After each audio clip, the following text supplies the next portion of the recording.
При конституирањето на Советот на општина Чешиново Блешево, новиот градоначалник Далибор Ангелов се пожали дека наследил сериозно лоша финансиска состојба и долгови кои негативно ќе се одразат врз функционирањето на општината на почетокот од новиот мандатен период.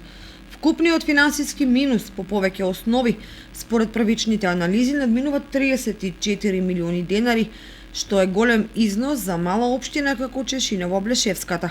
При тоа општинската каса се соочува со проблемот со блокирање на сметката по основ на утужени обврски.